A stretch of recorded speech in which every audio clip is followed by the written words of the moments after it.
TSR Telangana POLYCET exam రాస్తున్నారా? అయితే ఈ వీడియో చూడకుండా ఎగ్జామ్కి వెళ్ళకండి. హలో ఆల్, వెల్కమ్ టు తెలుసుకుందామా యూట్యూబ్ ఛానల్. అయితే మనకు May 13 అంటే టుమారో 11 to 1:30 PM వరకు ఎగ్జామ్ అయితే జరగబోతుంది.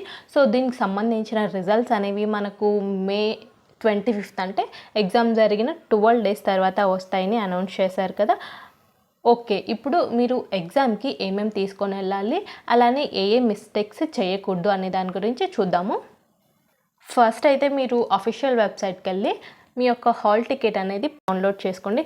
అండ్ ఆ డౌన్లోడ్ చేసుకున్న హాల్ టికెట్ అనేది ప్రింట్ తీసుకోండి. అది కలరా లేదంటే బ్లాక్ అండ్ వైట్ సరిపోతుందా అని అడుగుతున్నారు. సో మీది పిక్చర్ అంటే మీ యొక్క సిగ్నేచర్ అండ్ మీ యొక్క ఫోటో అనేది క్లియర్గా ఉంటే మీరైతే బ్లాక్ అండ్ వైట్ తీసుకున్నా సరిపోతుంది. లేదు మీ యొక్క సిగ్నేచర్ కొంచెం బ్లర్గా ఉంది, మీ యొక్క ఫోటో కూడా అంతగా మంచిగా కనిపించట్లేదు అంటే హాల్ టికెట్ డౌన్లోడ్ చేసుకున్నాక మీకు అనిపిస్తుంది కదా. సో మీరు ఏం చేస్తారంటే కలర్ ఫోటో అంటే కలర్ జిరాక్స్ తీసుకోండి, ఓకేనా. అండ్ నేను ఏం చెప్తానంటే కలర్ జిరాక్స్ తీసుకోవడమే బెటర్ అని చెప్తాను. ఎక్స్ట్రా ఒక 5 రూపీస్ అలానే ఉంటుంది కదా, సో ఎందుకు ఊరికే కలర్ తీసుకోండి అని చెప్తాను, ఓకేనా. నెక్స్ట్ ఏంటంటే హాల్ టికెట్ తీసుకున్నారు. హాల్ టికెట్ తీసుకున్న తర్వాత ఐడెంటిటీ ప్రూఫ్. ఈ ఐడెంటిటీ ప్రూఫ్ కింద మీరు మీ యొక్క ఆధార్ అండ్ స్కూల్ ఐడి ఏదో ఒకటి తీసుకొని వెళ్ళచ్చు, ఓకేనా. నెక్స్ట్ ఒక 2 to 3 blue or black ball point pens తీసుకొని వెళ్ళండి. మీకు అది దొరకకపోతే నార్మల్గా మనము యూస్ చేస్తుంటాం కదా పెన్స్, అంటే 3 రూపీస్ అలా ఉంటాయి కదా, మీకు కంఫర్ట్గా రాయడానికి. అంటే మీరు రాస్తున్నప్పుడు వెనక పడుకోకుండా అంటే చూపడ్డం అంటారు కదా, అలా పడుకోకుండా ఉన్న పెన్స్ తీసుకొని వెళ్ళండి. ఒకసారి మీ దగ్గరలో ఉన్న షాప్స్లలో అడగండి, బాల్ పాయింట్ పెన్స్ అని దొరుకుతాయి, ఓకేనా. మీరు రాస్తున్నప్పుడు ఏదైనా అంటే టచ్ చేస్తే ఎరేజ్ అవ్వడం కానీ ఏదైనా రాస్తున్నప్పుడు కొంచెం ఇలా ఇలా వెళ్ళిపోతుంటుంది కదా, అలాంటి పెన్స్ అయితే అస్సలు తీసుకొని వెళ్ళకండి. మీరు ఎంత ఎరేజ్ చేసినా కూడా ఏం అవ్వకుండా ఉంటాయి కదా రాస్తే, అలాంటి పెన్స్ తీసుకొని వెళ్ళండి. ఒకవేళ బాల్ పాయింట్ పెన్స్ మీకు దొరకకపోతే అలా అని జెల్ పెన్స్ మాత్రం అస్సలు తీసుకొని వెళ్ళకండి. ఈ జెల్ పెన్స్ యూస్ చేశారంటే మీది OMR షీట్ అనేది అస్సలు స్కాన్ అవ్వదు, ఓకేనా. అండ్ మీరైతే ఒక 2 అలా HB or 2B పెన్సిల్స్, ఈ పెన్సిల్స్ తీసుకొని వెళ్ళండి. లేదంటే నార్మల్ అప్సరా పెన్సిల్, ఇవి దొరకకపోతే మీకైతే అప్సరా పెన్సిల్ అయితే తీసుకొని వెళ్ళండి. ఇక్కడ ఏంటంటే మీరు బబ్లింగ్ ఇదంతా పెన్సిల్తో చేస్తారు. అండ్ మీ యొక్క డీటెయిల్స్ అంటే నేమ్స్, సిగ్నేచర్ ఇవన్నీ ఉంటాయి కదా, అవైతే మీరు పెన్తో చేస్తారు. సో డీటెయిల్స్ ఫిల్ చేయడానికి పెన్, బబుల్ చేయడానికి HB కానీ 2B పెన్సిల్స్ కానీ యూజ్ చేయాల్సి ఉంటుంది, ఓకేనా. నెక్స్ట్ షార్ప్నర్ అండ్ ఎరేజర్ కూడా తీసుకొని వెళ్ళండి. ఎరేజర్ మీరు ఏంటంటే కొత్త తీసుకొని వెళ్ళండి, ఎందుకంటే మీరు బబుల్ చేసేటప్పుడు ఏదైనా మిస్టేక్ వచ్చిందంటే మీరైతే ఎరేజ్ చేయడానికి కొత్తదైతే ఈజీగా పోతుంది. సో అందుకని కొత్తది తీసుకొని వెళ్ళండి. పెన్సిల్స్ కూడా ఒక 2 to 3 తీసుకొని వెళ్ళమని నేనైతే సజెస్ట్ చేస్తాను, ఓకేనా. నెక్స్ట్ వాటర్ బాటిల్ తీసుకొని వెళ్ళండి, ఎందుకంటే ఒక్కసారి మీరు ఎగ్జామ్ సెంటర్కి వెళ్ళారు, అదే మీ యొక్క ఎగ్జామ్ హాల్లోకి వెళ్ళారంటే మిమ్మల్ని బయటికి పంపించరు, ఓకేనా. సో మీరైతే వాటర్ బాటిల్ అనేది తీసుకొని వెళ్ళండి. అది కూడా నార్మల్గా ఇప్పుడు సమ్మర్ కాబట్టి కూల్గా ఉండే వాటర్ బాటిల్స్ తీసుకొని వెళ్తుంటారు, అలాంటివి అలో చెయ్యరు. ట్రాన్స్పరెంట్ బాటిల్స్ ఉంటాయి కదా, అలాంటివి తీసుకొని వెళ్ళండి ఇన్ కేస్ మీరు తీసుకొని వెళ్తే, ఓకేనా. ఎగ్జామ్లో మీ యొక్క ఎగ్జామ్ సెంటర్ డీటెయిల్స్ అన్నీ ఇచ్చుంటారు కదా, అది మీకు దగ్గరగా ఉందా దూరంగా ఉందా చెక్ చేసుకోండి. ఇన్ కేస్ మీకు దూరంగా ఉందంటే మీరు ఒక 2 hours ముందే వెళ్ళండి, అంటే మీకు అర్థమవుతుంది కదా నేను ఏ టైంకి వెళ్తే ఏ టైంకి రీచ్ అవ్వగలను అని. సో అది చూసుకొని జాగ్రత్తగా వెళ్ళండి, హరీ బరీ అయితే అస్సలు చేయకండి, ఓకేనా. ఇలా చేయడం వల్ల మీరు టెన్స్ ఫీల్ అవుతారు. మీరు ఎగ్జామ్కి మంచిగా నేర్చుకున్నా కూడా అక్కడ హరీ బరీ ఆ టెన్షన్లో మీరు సరిగ్గా బబుల్ చేయరు. సో ఓకేనా, ముందే వెళ్ళడం మంచిది.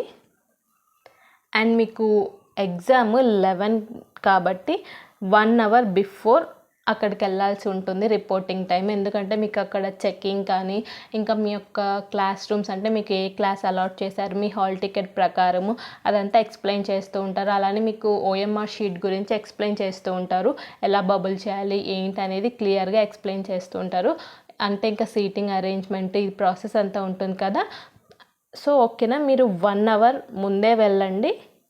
ఎగ్జామ్ 11 కని 10:30కి వెళ్ళడం కానీ లేదంటే 10:40కి 10:50కి అలా వెళ్ళడం కానీ చేయకండి. 1 అవర్ బిఫోర్ వెళ్ళండి. ఏమవుతుంది ఓకేనా.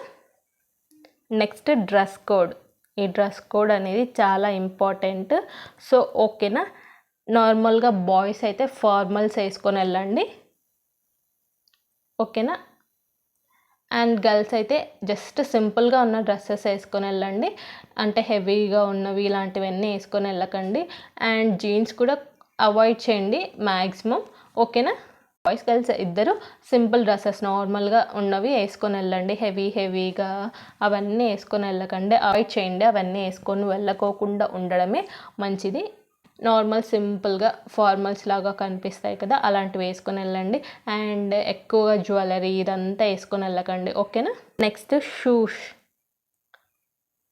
షూ అయితే ఎవరు వేసుకొని వెళ్ళకండి.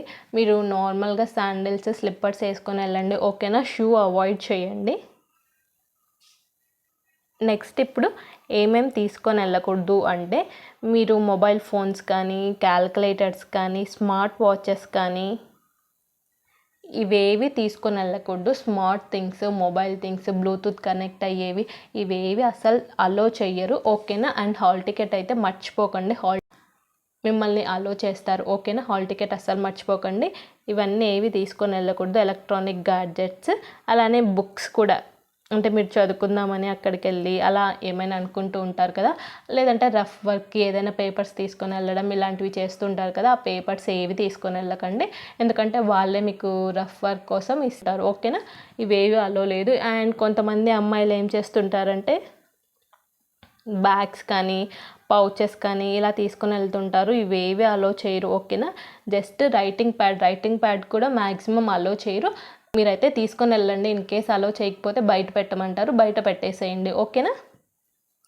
ఈ రైటింగ్ ప్యాడ్ ఒక్కటే తీసుకొని వెళ్ళండి. అండ్ బ్లూ పెన్స్ ఒక 2 to 3 తీసుకొని వెళ్ళండి. ఎందుకంటే కొన్ని టైమ్స్ కొన్ని పెన్స్ ఎలా వర్క్ అవుతాయి ఏంటో మనకు అర్థం అవ్వదు. సో సేఫ్టీ కోసం ఒక 2 to 3 తీసుకొని వెళ్ళండి అని చెప్తున్నాను. నెక్స్ట్ మీ యొక్క హాల్ టికెట్లో ఏదైనా మిస్టేక్స్ ఉంటే మీరైతే మీ యొక్క SSC hall ticket, Aadhaar card తీసుకొని వెళ్ళండి సేఫ్టీ కోసం ఓకేనా. అండ్ మీకు ఫోటో రాకపోతే మీ యొక్క హాల్ టికెట్లో మీరు ఏం చేస్తారంటే పాస్పోర్ట్ సైజ్ ఫోటో ఉంటుంది కదా, అది అంటించుకొని అక్కడ స్టాంప్, అంటే మీ యొక్క స్కూల్ ప్రిన్సిపల్తో ఎవరితోనైనా స్టాంప్ వేసుకోండి, గెజిటెడ్ ఆఫీసర్తో ఓకేనా. ఎవరికైనా అలా ఫోటో మిస్టేక్ అంటే ఫోటో కనిపించుకోకుండా ఎంటీ బాక్స్ లాగా వచ్చిందంటే నాకు ఒకసారి కింద కామెంట్ చేయండి. ఏం చేయాలో డీటెయిల్గా ఎక్స్ప్లెయిన్ చేస్తాను. మ్యాక్సిమం అందరికీ వచ్చి ఉంటుంది అనుకుంటున్నాను, ఎవరు దాని గురించి అడగలేదు. కానీ ఇలా ఎంటీగా వచ్చిందంటే మీరైతే మీ యొక్క పాస్పోర్ట్ సైజ్ అంటించుకొని ఈ ప్రాసెస్ అంతా చేయాల్సి ఉంటుంది. సో ఓకేనా. టుమారోనే కాబట్టి మీరు త్వరగా నాకైతే కమెంట్ చేస్తే ఎక్కడికి వెళ్ళాలి ఏంటి అనేది చెప్తాను ఓకేనా. అండ్ మీకు ఎగ్జామ్లో పాస్ మార్క్స్ వచ్చేసి 36 మార్క్స్. సో మీరైతే కరెక్ట్ 36 ఇలా ఈ క్వశ్చన్స్ అయితే అటెంప్ట్ చేయడానికి ట్రై చేయండి. ఏ క్వశ్చన్స్ అంటే నెగిటివ్ మార్కింగ్ లేదు కాబట్టి అన్ని క్వశ్చన్స్ అటెంప్ట్ చేయండి. ఇన్ కేస్ మీ అదృష్టం బాగుంటే మీరు పెట్టిన ఆప్షన్స్ కరెక్ట్ అవ్వచ్చు ఓకేనా. రాదనేసి వదిలేసి రాకండి ఓకేనా. ఒక్క మార్క్ మీకు యాడ్ అయినా కూడా మీ ర్యాంక్ అనేది చాలా డిఫరెన్స్ వస్తుంది. సో అందుకని చెప్తున్నాను. నెక్స్ట్ ఇంకా మీరైతే మ్యాథ్స్ 60, ఫిజిక్స్ 30, కెమిస్ట్రీ 30, బయాలజీ ఉంది కదా. సో ఇన్ కేస్ ఎంపీసీ అయితే బయాలజీ అవాయిడ్ చేయొచ్చు. బైపీసీ తీసుకున్న వాళ్ళు బయాలజీ అటెంప్ట్ చేయాల్సి ఉంటుంది. అండ్ మనకు క్వశ్చన్ పేపర్ అనేది అందరికీ సేమ్ ఉంటుంది. బయాలజీ క్వశ్చన్స్ కూడా ఇంక్లూడ్ చేసి ఉంటారు. ఎందుకంటే ఏది చూస్ చేసుకోవాలి ఏంటి అనేది ఇదంతా డిసైడ్ అయి ఉంటారు కదా, దాన్ని బేస్ చేసుకుని ఉంటుంది ఓకేనా. మీరు అటెంప్ట్ చేయాలా లేదా అనేది. అండ్ నెక్స్ట్ మీకు ఆన్సర్స్ రాకపోతే చీట్ కోడ్స్ అంటారు కదా, ఎలా ఆన్సర్ చేయాలి ఏంటి అనేది మీకు వీడియో కావాలంటే ఈ పాలిసెట్ ఎగ్జామ్ రిలేటెడ్ నాకైతే కింద కమెంట్ చేయండి, చీట్ కోడ్స్ ఫర్ పాలిసెట్ అని. నేనైతే ఆ వీడియో ఎక్స్ప్లెయిన్ చేస్తాను ఓకేనా. అండ్ ఇన్ కేస్ మీకు బబ్లింగ్ చేయడం, మిస్టేక్స్ బబుల్ చేయడంలో ఏదైనా డౌట్స్ ఉన్నా కూడా నాకైతే బబ్లింగ్ ప్రాసెస్ వీడియో చేయమని లేదంటే బబ్లింగ్ ప్రాసెస్ అని కింద కమెంట్ చేయండి. నేనైతే మీకు డీటెయిల్గా ఎక్స్ప్లెయిన్ చేస్తాను ఓకేనా. అండ్ మీరైతే ఎగ్జామ్ మంచిగా రాసిరండి. మనము ఎగ్జామ్ అయిపోయిన తర్వాత మీ యొక్క కీ దాని గురించి డిస్కస్ చేద్దాం ఓకేనా. అండ్ ఎవరైనా కొత్తగా చూస్తున్నట్లయితే ఛానల్ని సబ్స్క్రైబ్ చేసుకోండి. అండ్ ఎవరైనా వాట్సాప్ గ్రూప్లో లేకపోతే కింద లింక్ అని పెట్టండి, నేనైతే వాట్సాప్ గ్రూప్ లింక్ అనేది షేర్ చేస్తాను ఓకేనా. Thanks for watching.